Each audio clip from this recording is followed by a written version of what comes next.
This is my firstborn son, now somewhat older. He gave his consent to be in the public sphere. So this talk is, this is my second-born son, didn't want to miss out, also older. He also wanted to get a mensch. So this talk is on interactions in the first year of life. And typically I think talks on the first year of life in the social and emotional world have really focused on attachment theory, which was incredibly important, but as I said, was written in the 1950s, and we've moved on a lot from there. Children's social and emotional world really begins at birth, and early communication is really important, and early relational experiences in the first year are what help a child come to learn about themselves, their feelings, their emotions, self-regulation, communication with others. And in fact the field of the attachment field is still incredibly important, but there's much more of a focus on something which is known as reflective functioning and mentalising, which is pretty much across infant, child and adolescent mental health services. So Donald Winnicott, who was a important paediatrician and analyst, described, very famously said, there's no such thing as a baby. And if you set out to describe a baby, you'll find you describe a baby and someone else. A baby cannot exist alone. A baby is part of a relationship.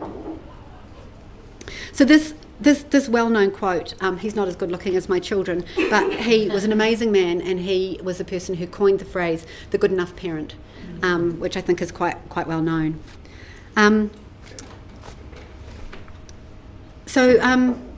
The importance of this statement reflects the fact that the parent or the caregiver provides an environment which is emotionally rich, nurturing and safe, so that children can reach their fullest potential and enjoy a good life as a healthy member of society. It's a bit of a 1950s concept. So we're moving away from the classical conception of attachment theory. But for anybody who doesn't know about John Bowlby, in 1958 he wrote, on the back of a whole lot of animal models, he wrote about infant survival being dependent upon protection, and in order to achieve that protection, the infants have instinctive behaviours which elicit protective responses from caregivers, and that these behaviours maintain proximity, they ensure regular contact, and they stimulate caregiving, the sum of which results in the infant forming an attachment to this caregiver. An important point here is that this attachment is relationship, is person specific, so a child doesn't have one attachment style, they have many, they have one for each caregiver. And this happened at the end of the Second World War, where there was an enormous shift in the recognition of children's emotional needs, and it was probably due to the massive disruptions in the world and the refugee crisis that the world saw at that time, and in which there was a huge shift in mindset. Could be that we're seeing the same thing internationally today. Following on from John Bowlby was one of his students, Mary Ainsworth. She spent an enormous number of time watching mothers in Uganda and also in Baltimore in the United States. And her observation was that it was a caregiver's sensitive responsiveness that was important. So sensitive responding, that means responding to the child's communication. And that she described this as having 3 different patterns of interaction. Basically what she said is that a secure attachment describes an infant's confidence that a caregiver will be there to respond and to comfort them when need them, and that they can use that security as a secure base with which to confidently explore their environment. She described 2 other patterns, one which is known as avoidant, and this is seen in infants who are inhibited in their access and emotional displays to their caregivers. They downplay their signals for distress and their need for comfort, and they usually do that as a result of caregiving, which is withdrawn, although it can be overly intrusive. These infants often have quite high heart rates, particularly in the middle of separation procedures. The third pattern is known as ambivalent. That's another insecure pattern. And these are infants which exaggerate their cues, for proximity and contact. They're children who convey heightened helplessness, heightened distress and heightened anger. It's mostly commonly seen with caregivers who are inconsistently available.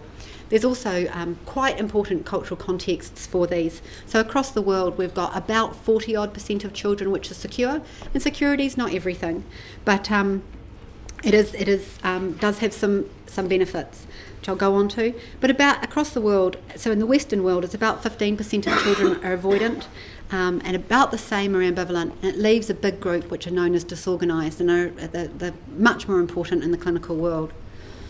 So babies who have secure attachments are believed to be happier by childhood. They're better at learning. They're better at coping with stress.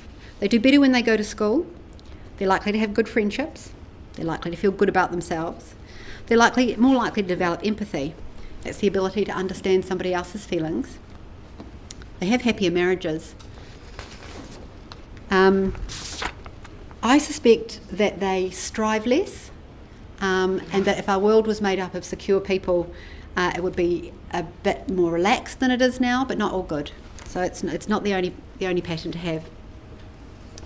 So there's been an immense focus on achieving security and a secure relationship primarily with mothers. But in the last 15 years, there's been a whole lot of questioning of this. I mean, the first really big question is, hang on, what about dads? And in fact, attachment relationships between mothers and fathers is completely different, and fathers' behaviours with children typically and traditionally, classically, is quite different. Fathers are much more intrusive and playful and frightening to their children, and that's a good thing. And there's also a lot of look at, like, how is this different across populations. In the East, Japanese parents have much quieter parents. They have a lot more avoidant children. In South America in particular, you have a lot more ambivalent children who have much more heightened displays of emotion are much more acceptable. But what about collective parenting cultures? And this is really important in New Zealand. There's lots of, so Pacific Island cultures and perhaps Māori cultures, there's much less of a focus on a primary caregiver. Does it suggest that that's wrong? This allo-parenting culture really doesn't fit into the attachment theory at all. And there's a lot going on in the research literature about the disorganised group. It's from my perspective, it's quite important. The construct of attachment isn't stable across time, and they also have quite limited predicative ability. So what your attachment relationship looks like in infancy actually doesn't go on clinically to be enormously significant. Yeah, there is a connection between avoidant attachment and anxiety. There's a relationship between disorganised attachment and a whole cluster of different disorders, but in fact it hasn't held. Furthermore, attachment patterns don't adequately explain intergenerational continuity. This is a really important aspect of infant mental health care. The belief was that caregivers' experiences of being parented would be able to be represented, that you'd be able to get a representation through the descriptions of the attachment relationship, and that this would have a bearing on their attachment relationships which they form for their child. This is the notion of intergenerational continuity, and incredibly important. In fact, study after study has failed to show this, and there was a meta-analysis which showed very weak effects in the late 1990s, and there was more and more studies as a result. But a meta-analysis that came out in 2016 by behaviours, the Dutch do amazing meta-analytic studies, was able to demonstrate that in fact a parent with an autonomous attachment style, which is basically a secure attachment of their own, they have quite good continuity to having secure children. So women with secure attachment styles can give really coherent narratives of their childhood. They're not contradictory, they're complete, they're understandable, they openly value their relationships with their parents. If things went wrong, they've got detailed memories of that, they understand why that happened, they get the context. Those people have quite secure children. Rates of a Pearson's correlation of 3, which actually isn't very high, it's kind of small to moderate. But if you have a look at the other attachment styles, avoidant, ambivalent, and particularly disorganised, there is a very poor connection with what the relationship you see in the children. So I'm not sure if you can see it, but the Pearson's correlation is 0.1. It's really small. So as a result of these meta-analyses, people then started to say, well, that's really like a big part of the theory.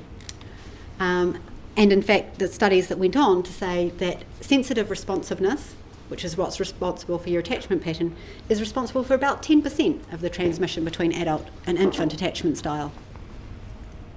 And this 90%, that came to be known as the transmission gap. Sorry, the next slide says it's 70%. I've lost the 15% in there. Oh, so this takes us back to the talk that we just had about seed and soil and parents. So what determines the transition gap? Family functioning, quality of the couple's relationship, the ecological environment, genetic susceptibility, really important, and people have been quite confused by that. And this thing I'm going to tell you about, which is called reflective functioning, and it's a psychological construct.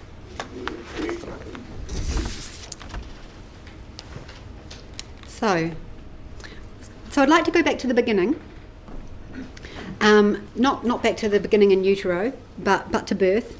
I'd like to just sort of say relationships do begin in utero, but birth is really when we start to be able to observe infant communication and how social relationships are beginning. So attachment relationships are not apparent until you've got to about 9 months, and there's a huge amount of water under the bridge before that. From birth, infants begin looking for their primary caregivers. They prefer faces, but they particularly prefer their mother's face within days. They are drawn to, with their eye movement, to seek out faces from any other patterns. They know the smell and the taste of their mother. They find the smell of her milk comforting. They've been hearing her voice for 6 months already in utero, and hearing a mother's voice is comforting for them, and they begin to seek to communicate. Contingency detection begins to build a pattern of interaction in which is the building block of relationships and begins in the first weeks of life. So what you do in response to a baby very quickly starts to be translated into meaning, and a pattern of interactions forms a relationship. From 6 weeks to about 6 months, these patterns of interaction are building, and infants start to really know who people are. And more than that, they have expectations of what the interaction with them will be like. They start to show preferences for them. And as the saying goes, the baby begins to find itself in the mind of another, and it does that through reflective functioning. I'm going to get there. So at about 8 months, we start to see separation anxiety and attachment patterns are beginning. And the social world really flourishes from about 9 to 10 months. But it's done that on the basis. It doesn't come out of nowhere. It's done that on the basis of its first 9 months of experience. In 2009, the county's Manukau District Health Board produced a video of children communicating early. The idea at the time was for it to be disseminated widely. I don't know how much this has happened. It is actually available on the National Women's website on a Vimeo address. It's actually 25 minutes long, and it's designed to be played through pregnancy and in birthing suites, and was actually designed to be given to people. It's worth having a look at. So serve and return is the back and forth. Okay, and with the back and forth, the caregiver begins to scaffold an infant's understandings of their feelings. So the infant conveys something and they get a response for it, and that happens thousands of times a day. I think it's a really beautiful demonstration, both of contingent marked mirroring, which the mother's constantly using her face to reassure her baby and keep them emotionally in sync, and then it shows you quite clearly what it's like when you've got an infant for a depressed mother or a frightened mother is actually worse. And we know that, in fact, if you had a depressed mother doing a still face experiment, that those babies respond less. Quite quickly they give up when the mother does the still face. They're just like, oh, you're back to your preoccupied state. And we know that, and this actually has got quite a lot of, quite a strong gender bias. Boys find it particularly difficult. James, you're the only one in the room, so thanks for demonstrating. No. So can I just ask what your response was? Okay, so the baby's relying on the mother to both help it understand and learn about its own affect, but also to maintain its affect. So I hope that helps you understand that through contingent mirroring, a child comes to learn about and manage their own feelings. So I'd like to go on to extend the contingent mark mirroring, because it comes to be reflective functioning, which is something which you see through which continues throughout our lives. So mentalising's a whole new kind of philosophy which has become very important in mental health.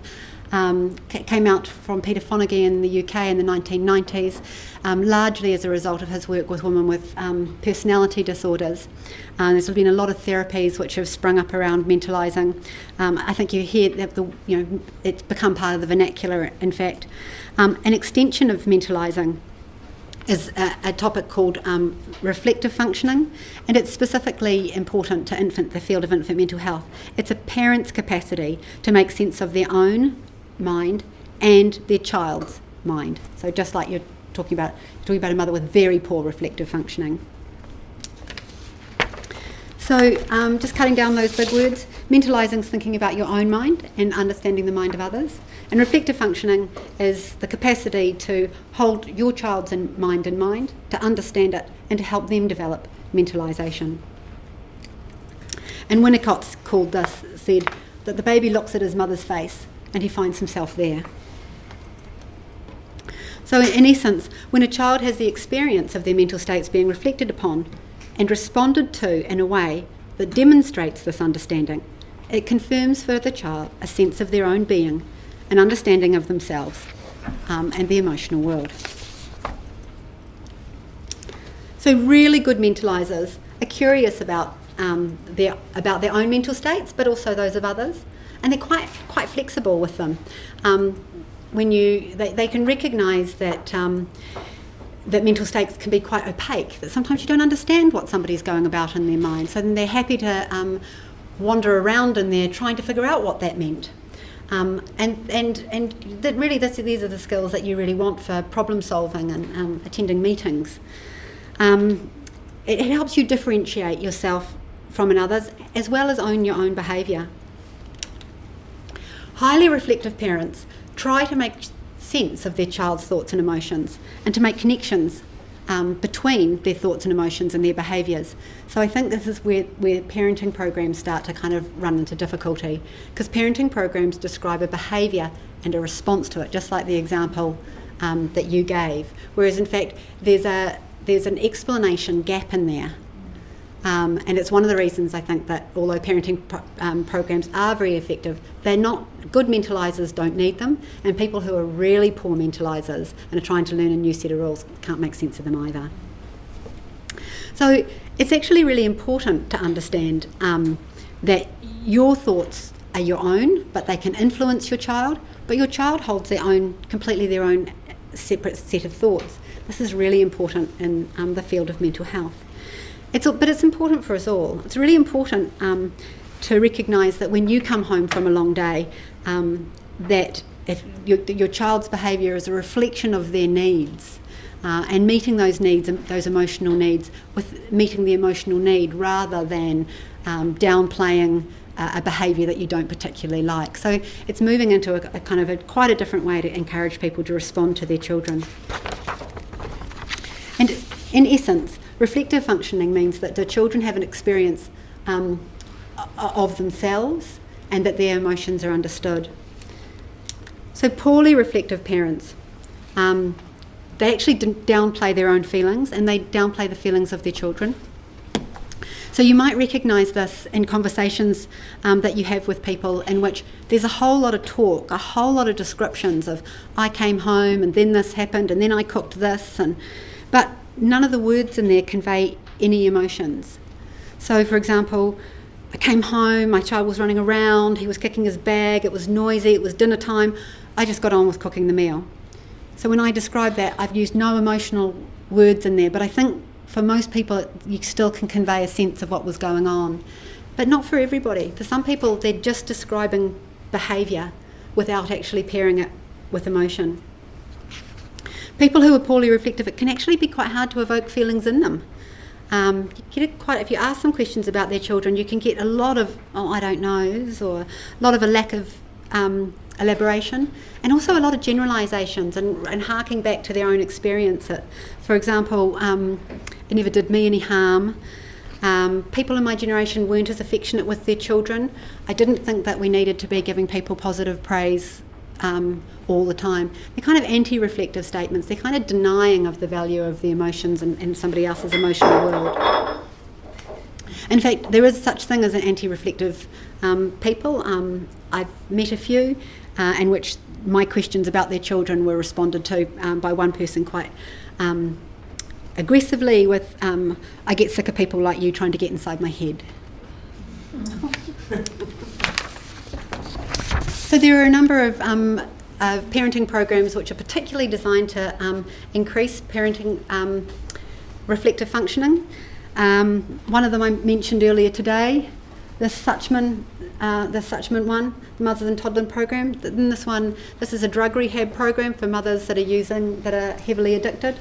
And what they do is, in that program, they help women primarily, but can be both, understand what their children's needs are, which is incredibly painful work for people who've had significant substance abuse histories. But through that understanding of what their child needs and their child's communication back to them, in fact, without any intervention aimed at reducing substance use drops, and it tends to have the highest rates of effectiveness and non-relapse.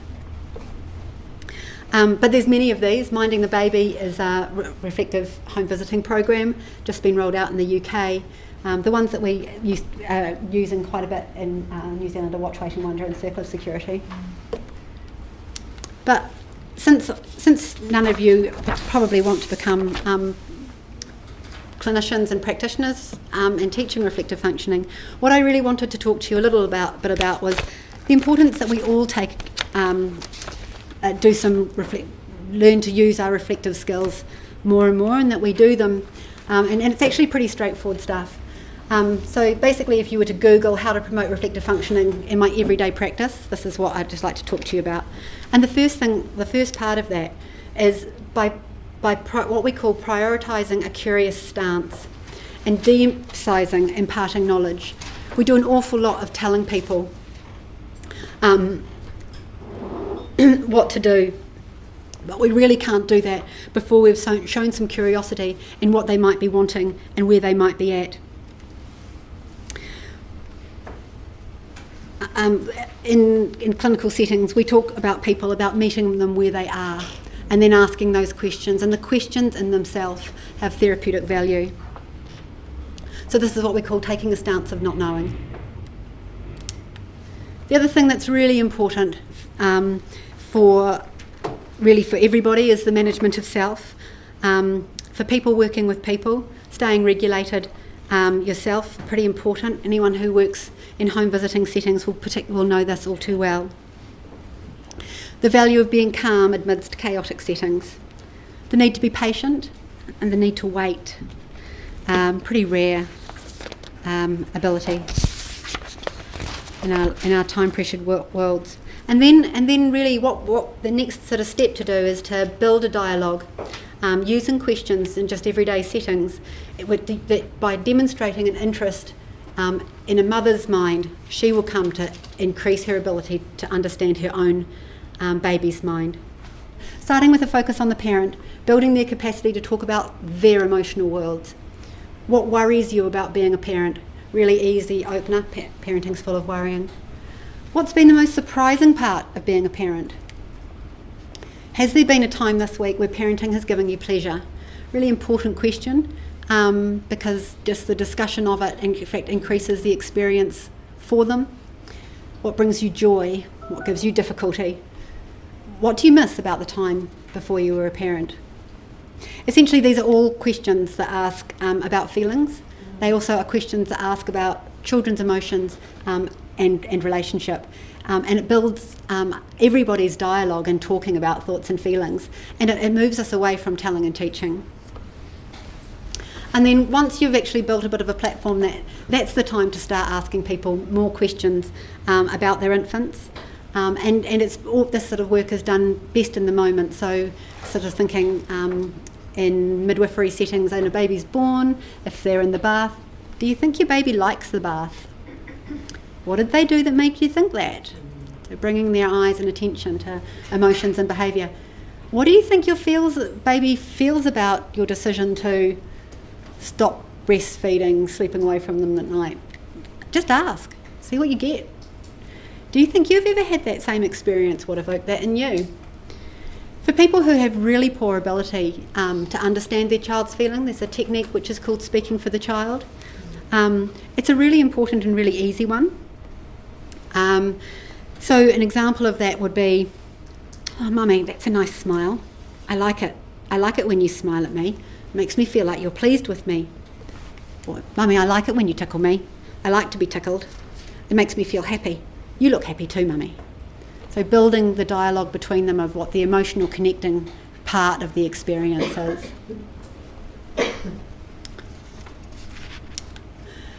For lots of people, these are really difficult questions. They sound so straightforward to ask, but for many people, this sort of psychotherapeutic principle raises a paradox of asking people to share their experience, where for many people, sharing their experience and lowering their guard can lead to an upswell of unpleasant emotions and lead you quite quickly into difficult dialogues. And I think that's the reason people stay away from these dialogues. There seems to be, is it a belief that if you ask people about unpleasant experiences or that it evokes that you're going to increase their risk? I'd just like to make it really clear. Speaking about emotions lessens risk. Are they happy or sad? Sorry? In that picture, is that... They're terrified, that's a shark. Oh, are they terrified? Yeah. The shark's happy. The shark's a therapist. Yeah. Feelings! Yeah, sorry. And I guess the important thing to say here is finally just something to say about valuing relationships with everybody, all the time, even if they're often very complicated. And I think we do this in our workplaces quite poorly, but it's really about an acceptance of difference, a great deal of humility, particularly about what you don't know, particularly in this field where there's just more to know than anyone could possibly know. But also really knowing that before you begin a dialogue, you need to begin a relationship. We also need to understand that there are explicit differences between us all, and we need to consciously look for these. And we do this through mentalising and reflective practice. So I just wanted to say thank you very much for coming and listening. If you would like to email me, if you've got questions or want to email me, please do.